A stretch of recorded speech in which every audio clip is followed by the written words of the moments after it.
we've connected a little bit about mindfulness techniques, and I don't think we've talked about it in this episode yet, but also just so people on the viewers or listeners and on the Mindful Method podcast know, Steve and I just recorded another episode all for his podcast, the LSAT Unplugged, but where we talked about a lot of mindfulness techniques and how to balance life with work and LSAT prep.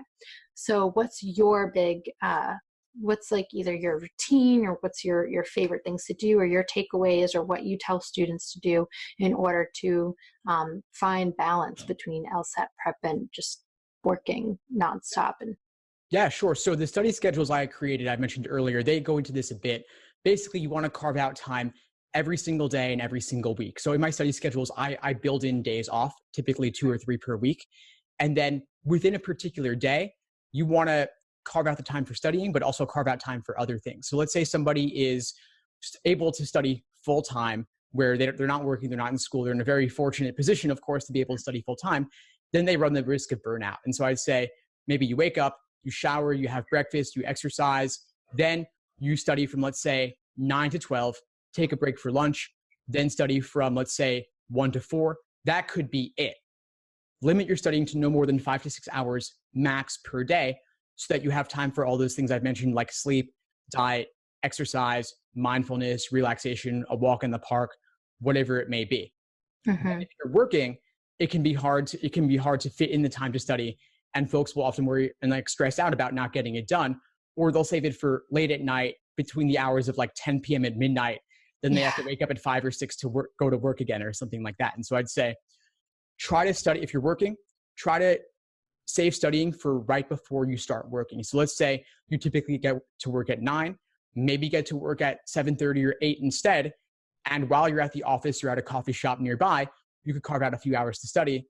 And then after work, same thing, carve out a few hours before you go home. That way you've knocked it out, you're done.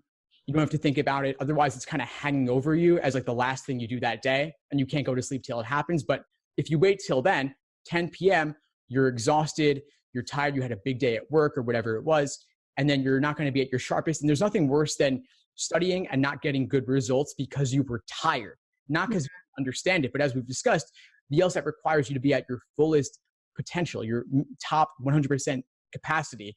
If you're even just a little bit off, if you're tired or distracted, your performance will suffer, and it's not even your fault. So I'd carve out the time earlier to make sure it happens while you're fresh. Right.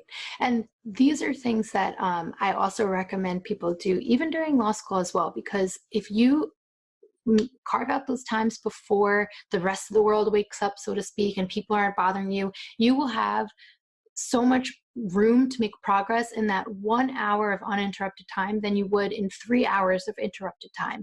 And this also comes into play with everything is a whole. So if you wake up early, then you might say, okay, well then how am I going to eat? So pack a healthy breakfast, bring it with you, pack a light, healthy dinner so that you can just pick up your books after work and then go to that local coffee shop or bookshop and do the work, and not have to worry about rushing home to make dinner. I know everybody has different responsibilities, but it's all this whole work-life balance idea is all complementary. It's not mutually exclusive. It's not like you have one without the other. It all fits together quite nicely.